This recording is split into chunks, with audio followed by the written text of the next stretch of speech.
ማለት ነው እና ያዝናሉ። እንደገና ደግሞ ተረፈ መስዋዕት የሚባል አለ። የወለዱ ልጆች ከዚያ ከበረከቱ ይሳተፋሉ። የመስዋዕቱ ትራፊ ይበላሉ። እነዚህ እንግዲህ ከዚህ ሁሉ በረከት ያው ተከለከሉ ማለት ነው እና በዚህ በጣም ያዝናሉ። በጣም በኑሯቸው እንደገና በአካባቢው ያሉት ሽሙጡ በጣም ከባድ ነው።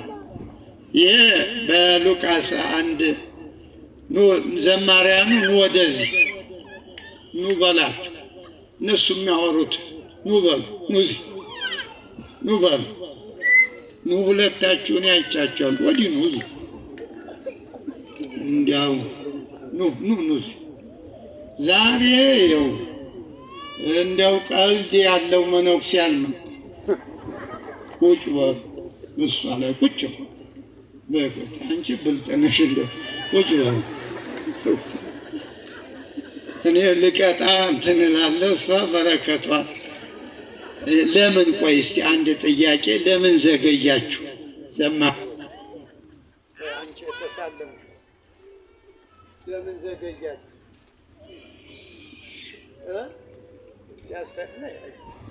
ለምን ዘገየሽ ነው? ኧረ ነይ ስራ ከእግዚአብሔር እንትን ከመቤት የልደት በላውን ስራ አሁን ጓደኛሽ ብትወልድ የመቤቴ ያልሆነ ደግሞ ቆይ ታዲያ መዘመሩን ሌላ ምርት እኮ ሌላም አይደል መዝሙርም አይደለም እንዴ? ፕሮግራም እያቃወሱ መዘመር ምንድን ማለት ምን በረከት አለ? ቀድሞ ደጅ ጠንቶ በጣም እንደው ደጅ ጠንቶ ነው እንጂ እግዚአብሔርን እና ይሄን እንደው በምክክር መቼም በአንድ ቀን በእኔ ቁጣ የሚሆን የለም። የዝንቱ ዘመድ ነው አብሮ የኖረ ስለሆነ በአንድ በዛሬ የሚወጣ አይደለም። ግን በጾም በጸሎት ይወጣል ደግሞ እና ስለዚህ አገልግሎታችሁን አክብሩ። ዛሬ እግዚአብሔር እኮ አለ አልታረቀን ያለ አገልግሎት መሰል አገልግሎት እየሰጠን ነው። መሰል አገልግሎት ሳይሆን አገልግሎት መሰል ማለት ነው እንጂ ይህ ሁሉ ሰው በዚህ እንኳን ዛሬ በተገኛችሁት ዓለም ሰላም አያገኝም ነበር እንኳን ኢትዮጵያ። እና አመጣጣችንን ማስተካከል ነው። ሁልጊዜ የሰው ታሪክ እየተረከ ሁልጊዜው ዓመት እስከ ዓመት ይተረካል። የኛስ እንዲሁ አንድ ቀን ለትውልድ የሚሆን ታሪክ አይኖረም እንዴ? እኛም እኮ እንደ ሰው ተወልደናል። አዎ ተወልደናል አይደል? እና ሊቃውንቱም ማስተማር ልክ እንደናንተ ሆነው ሰዓት አክብረው እንዲገኙ።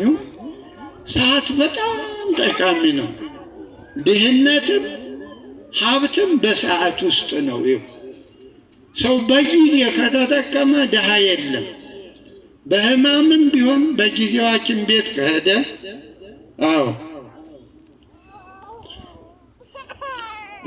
እና ጊዜያችሁንማ ተጠቀሙ። ጊዜ ወርቅ ነው የሚባለው ለምን መሰለህ? እኛ ሀገር ድንጋይም አይሆን እንኳን ወርቅ የሚባለው የጊዜ ትርጉም ገባቸው ሀገሮች። በፈረንጅ ይውናላችሁ ስራ ለ10 ጉዳይ ነው። ለ10 ከሆነ የሚገባ ለ10 ጉዳይ ነው ስራ መጥቶ የሚቆመው። እንደኛ ሀገር ዝም ብሎ 10 መጥቶ 10 ተኩል እንደገናም ደግሞ የጧቱን ነው ወደ አንድ ላውርደው 10 ስር ወደ ሌላ ቆጠራ ሄደ። በሁለት ተኩል ከተባለ ለሁለት ተኩል 10 ጉዳይ ማለት 20 2 ከ20 ማለት ነው።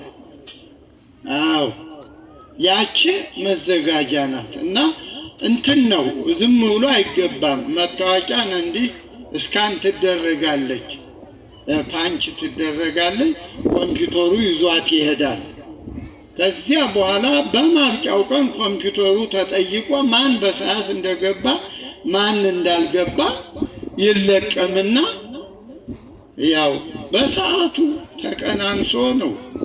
ጀግናው ያው ሰዓቱ እንዳለ ሳይሸራረፍ ያገኛል። እንደኛ ሀገር አለቃው በድሎኝ በዚህ ሰዓት ነው የመጣው ብሎ መዋሸት የለም። ጉዱ ያ ነው። በል ኮምፒውተሩን ነው የኛ በቃ 4 ሰዓትም ቢመጣ አይ አለቃው እንዲህ አድርጎኝ በቃ ራሱን የሚወቅስ አንድስ የለም። ስለዚህ ስራ ሁሉ ይበላሻል።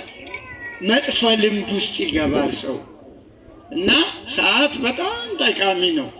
የኛ በዲግሪም ቢመረቅ ያው ነው። እንደ ቀደሙ እንዳልኳችሁ ዝንቱ ዘመድ ምንም ለውጥ የለም በእውነቱ። እና መለወጥማ ያስፈልጋል። በተለይ አማኞች ካልተለወጥ ሌላውማ ምን አስቸጋሪ እኮ ነው። ዛሬ ትውልዱ ስታዩት እንደ ሰው የሚቆጠር እኮ አይደለም። ሰው ሆኖ የሚያስበው ማሰቢያው ተቀምጦ ዝም ብሎ ቀፎው ነው ሰው። ጨካኝ አረመኔ በቃ የሚያስበው ሁሉ ለሰው ያልተፈቀደ አይደለም፣ ለሰው ለአራዊት እንኳን። እና ይሄ ተምረን ካልተለወጥ ኑሯችን እንዴት በገዛ በእግሩ እንዴት ኑሮ ይለወጣል? እንዴት ጠባቂ ይለወጣል እንዴ? ማሰቢያው እዚህ እኮ ነው ያለ።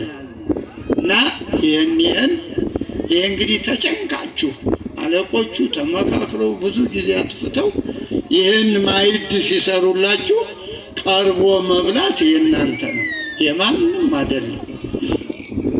እና ስለዚህ ሐናና ኢያቄም በጣም ተቸግረው በዚሁ እንዲህ እርግማን ስለሚባል ህብረተሰቡም ጋር አብሮ ለመኖር አላስቻላቸውም። አያችሁ መቼም ሰው ኖረ የሚባል አብሮ እንደዚህ በዓል ሲያከብሩ በዓል ልታከብሩ ስትሄዱ የጎረጥ የሚያችሁ ከሆኑ አሽሙር ከሆነ በዚህ ቅድም እንዳልኳችሁ በሉቃስ 21 ቁጥር 21 ላይ ምዕራፍ 1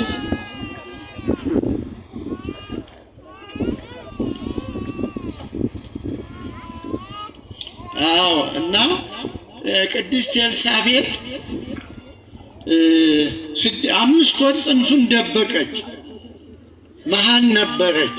እና አሁን ጸነስኩ ብል ማን ያምነኛል አሮጊት ነኝ ብላ 5 ወር ጽንሷን ለዚሁ ለሰው ለስድቡ ስትል ማለት ነው።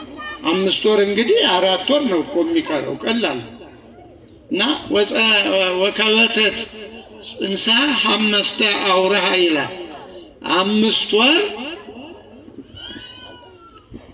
ጽንሷን እና ከዚያ በኋላ እየገፋ በቃ መጣ። እንግዲህ መደበቅም አይቻል እና ምን አለች? ከመዝኑ ረሴኒ ሊተ እግዚአብሔር አለ። ገረማ እግዚአብሔር እንዲህ ያደረገኝ አለች። ያን ስድብ ሊያስወግደው ነው። ከመዝኑ ረሴኒ ሊተ እግዚአብሔር አመሐውጾ ሐወፀኒ በዝንቱ መዋዕል፣ በዚህ ወራት ጎበኘኝ አለች። ገረማት። እንግዲህ እንዳልኳችሁ በህብረተሰቡ የነበረው አስተያየት በጣም ከባድ ነው። እንደ ሌላ ሰው መሃል የማያኖር በዓል ማክበር የማይቻልበት ነው። ከዚያ በኋላ ያይትት ዝንጓጉ እምሰባል። እና አንዳንድ ጊዜ አሁን ሁላችንም እንደው ቃሉን ብንሰማ ይሄን ቃል ተው አንተ ተው ያልተባልክ ተወው ብሎ ግን በአይጆቤ እነሱን በአይን ነው ብሎች እኮ ናቸው። አሁን የጋር ተግባብተናል። በእኛ ካስተመር ሆነን በአይኔ እንዲህ ስለው እቤት እኩዳችሁ እንደ ከብት አደብድቧቸው። የእኛ አስተዳደጉ ከብት ወላጅ እንደ ከብት እኮ ነው። ከብትም እኮ አይፈቀድም በዱላ እንዴ! ከብት እኮ በአግባብ ከያዙት እንደ ሰው ይሆናል። እንደ ሰው የሚበላውም ከሰጡት ምንም አያስቸግርም። አዎ። እና ልጅ ስታሳድጉ እንደው ባለው በአይነ ጥቅሻ የሚፈልገው ሲያለቅስም ደግሞ ትንሽ አልቅስ፣ ሌላ ጊዜ እድል የለውም። አሁን ነው መቼ ያልቅስ? መብቱ እኮ ነው። በአሁን እንዳይበዛ ቀነስ ነው እንጂ ሲያለቅስ በቃ ትንሽ ይውጣለን። አዎ። ልጅ አስተዳደግ እያስተማርኳቸው ነው። እናንተ መውለድ ብቻ አይደለም ማሳደግ ነው መማር። መውለድማ ቀላል ነው፣ 8-9 ወር ነው። ማሳደግ 18 ዓመት ይፈጃል። እና ማሳደጓን ነው ጠንቀቅ ማለት ነው። አዎ። ከዚያ በኋላ እኮ ጥሩ ይሆናል፣ ልምዱ ነው።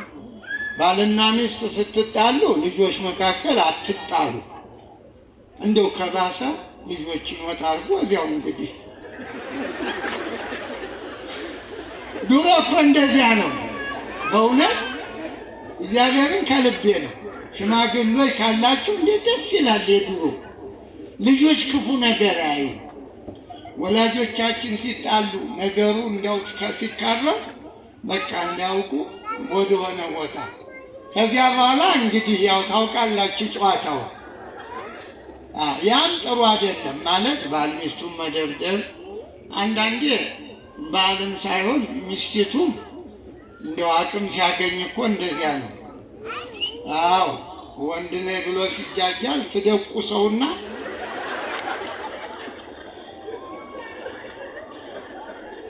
ተጣልተው ይባላል እኮ ባልና ሚስት ተጣልተው፣ ያው ወንዱ መችስ ወንድ ነኝ ብሎ አይደል?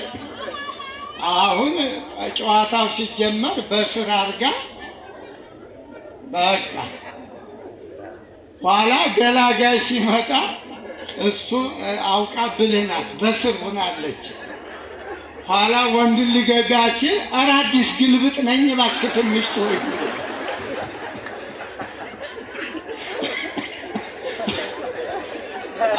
ገና ነኝ አለ። ምክንያቱም እሷ ደግሞ የናሉ ጳጳስ ብላችሁ ቤት ሄዳችሁ ደካማ በዓል ካለ እንዳትደቁሱ።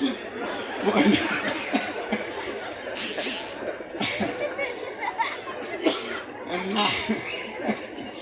እኔ አውርቼ ነው እየሳቅኩ ሞኝ ሆንኩ አለ። አዎ። እና በጣም ቅድስት ኤልሳቤጥ በእውነቱ ምንድን ነበረ ሽሙጡ መሰሏችሁ? እጹተ ማህፀን ይሏቸዋል። ማህፀኗ የተዘጋ ይብስተ አጥባት ጡተ ደረቅ ህጠይተ በረከት በረከት ያጣች ምልዕተ መርገም የቃላቱ መክፋት። ይህ እንግዲህ ህብረተሰቡ እጹተ ማህፀን ማለት ማህፀነ ዝግ እርግማን ነው ማለት ነው። ይብስተ ጡተ ደረቅም ነው እርግማን ነው።